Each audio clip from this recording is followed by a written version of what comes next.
Hallo zusammen! Auf meinem Quilttop möchte ich aztekische Motive quilten, und zwar diese Fische. Ist dieses Fischmotiv für Anfänger zu schwierig? Ja. Oder doch nicht? Nein, natürlich nicht. Die Frage ist, wie geht ihr das an? Hier geht es um Tipps und Tricks im Umgang mit komplexen Motiven.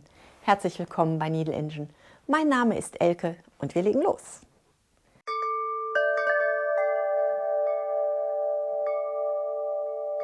Einen ganz herzlichen Dank an meine Kanalmitglieder für eure finanzielle Unterstützung. Dankeschön! Wenn wir mit einer Papiervorlage arbeiten, können wir unsere Papiervorlage einfach ausdrucken und wir nähen einmal alle Linien unserer Vorlage ab. Dazu entfernen wir aus unserer Nähmaschine den Ober- und den Unterfaden. Wir setzen eine 100er Nadel an und am Ende sehen wir ein sehr ehrliches Ergebnis.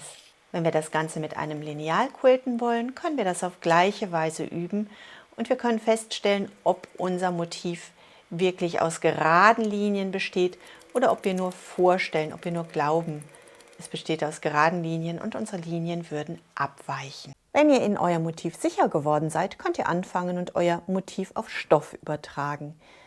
Dazu nutze ich eine Schablone.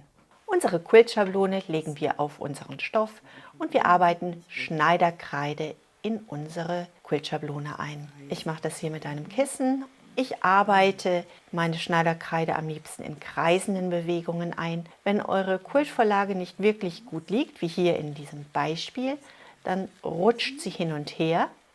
Und euer Ergebnis schaut dann so aus. Wir haben doppelte Linien und nachher beim Quilten fällt es schwer zu sehen, mit welcher Linie möchte ich denn arbeiten. Damit ich das Problem nicht habe, nehme ich 180er Schmirgelpapier, schneide mir ein paar Stücke zurecht und klebe sie dann auf meine Vorlage, auf meine Quiltschablone. Ich lege meine Quiltschablone auf den Stoff auf und meine zusätzliche Halterung sorgt dafür, dass das Ganze nicht mehr verrutscht. Und nun kann ich die Schneiderkreide ganz in Ruhe auf meinen Stoff übertragen und ich erhalte ein gutes Ergebnis. Wenn ich meine Schablone gut vorbereitet habe, kann ich sie endlich auf meinen Quilttop übertragen. Damit ich meine Fische als umlaufendes Band arbeiten kann, habe ich mir zusätzliche Markierungen auf meine Schablone eingetragen. So kann ich das jedes Mal bei jedem Druck gleich ausrichten. Ich brauche jetzt nur noch oben am oberen Rand kontrollieren, ob die Fische tatsächlich hintereinander folgen und ob ich sie nicht überlappend quilten würde. Wenn ich das habe, übertrage ich meine Fische erneut mit meinem Schwamm. Und am Ende schaut das Ganze so aus. Meine Schablone hatte am Ende jede Menge Hilfslinien. Auf dem bunten Stoff ist mein Schneiderkreidenabdruck sehr schlecht zu erkennen.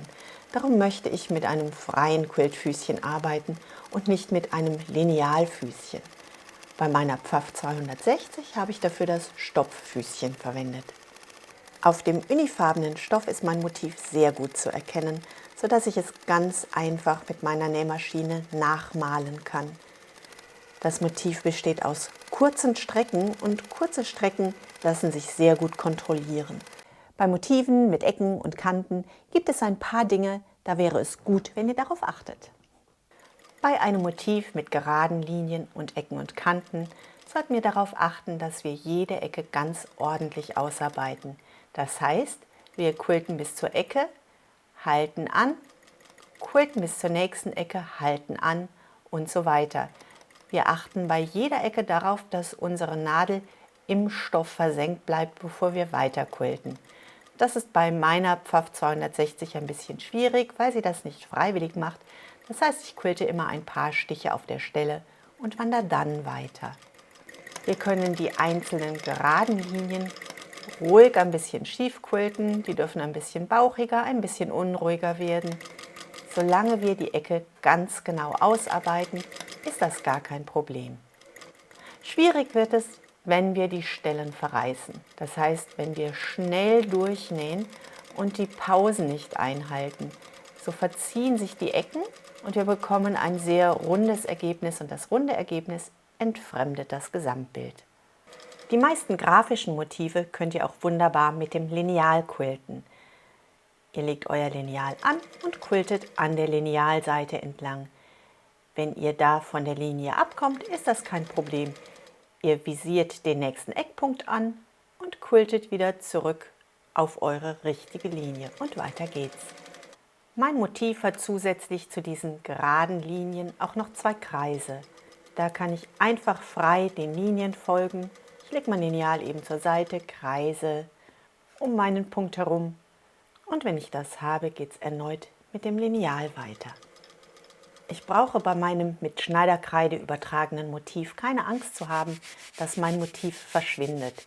Hier wische ich richtig fest mit dem Lineal über mein Motiv und das mit Schmirgelpapierpunkten auf der Rückseite und es ist immer noch da.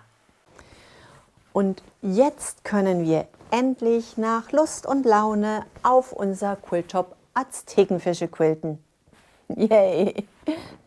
Fische wurden den aztekischen Göttern oft als Tribute zur Seite gestellt. Die Grundlage für meine Fische findet ihr unter diesem Video verlinkt.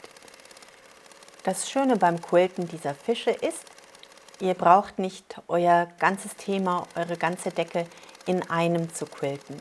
Ihr könnt zwischendurch immer wieder unterbrechen, denn 2 Fische ineinander verschlungen sind ein abgeschlossenes Motiv. Wenn ihr wenig Zeit zum Quilten habt oder unsicher seid, ob das Ganze auch wirklich gut wird, ist dies ein Motiv, bei dem ihr immer wieder unterbrechen könnt und neu ansetzen könnt, ohne dass euer Motiv dadurch gestört wird. Eure weißen Linien könnt ihr ganz einfach entfernen, indem ihr einfach mit einer sehr weichen Bürste über eure gequiltete Arbeit streicht. In sich abgeschlossene Motive eignen sich auf jeden Fall für Anfänger, auch wenn sie etwas schwieriger sind. Im Quilt as you go lassen sie sich auch ganz wunderbar einsetzen.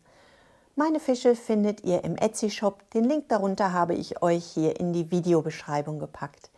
Jetzt wünsche ich euch eine wunderbare Woche. Bleibt gesund und glücklich und denkt daran, was immer auch passiert. Einfach weiter quilten. Bis zum nächsten Mal. Tschüss!